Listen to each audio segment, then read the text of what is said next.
बिस्मिल्लाहिर्रहमानिर्रहीम।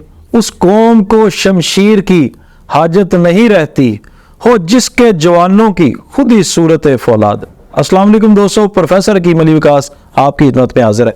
आज जड़ी बूटियों में से मैं आपको सालब मिस्री की मुकम्मल तफसीलात बताने जा रहा हूँ। फारसी में इसको खाया रुबा कहते हैं, अरबी में इसको खुशियतुस सालब कहते हैं, हिंदी में इसको सालब मिस्री कहा जाता है, अंग्रेजी में इसको सालिब कहते हैं।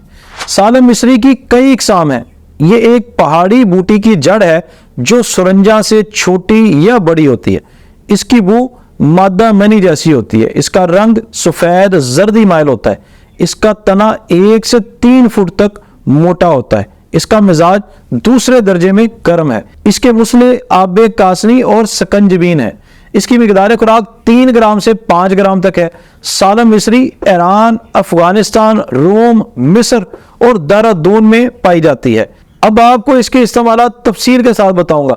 मर्दाना ताकत में इजाफा करती है, इमसाक को बढ़ाती है, मादा मनी को पैदा करती है, पट्ठों को कुव्वत देती है। अक्सर मुकव्विये बा मुआजीन में इसको शामिल किया जाता है। ये फालज, लकवा और बलगमी अमराज में बहुत ही ज़्यादा फ़ायदेमंद है। इसके ये तमाम फ़ायदे इसलिए हैं क्योंकि इसके अंदर मंदरजा झैल अज्जा पाए जाते हैं। आला किस्म की सालब मिस्री में ज़्यादा गूंद पाया जाता है जो कि तकरीबन 48% है।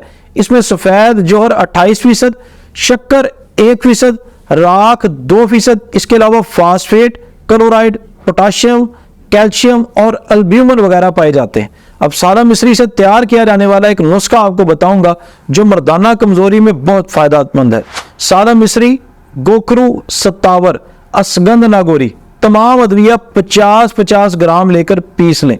इस सफ़ूफ को 5 ग्राम की मिकदार में सुबह और शाम को नीम गर्म दूध के साथ इस्तेमाल करने से मर्दाना कुव्वत में बेपनाह इजाफा होता है। इसके अलावा अगर आप किसी और मर्ज में मुब्तला हैं और अली दवाखाना से इलाज करवाना चाहते हैं तो स्क्रीन पर हमारे नंबर्स दिए गए हैं।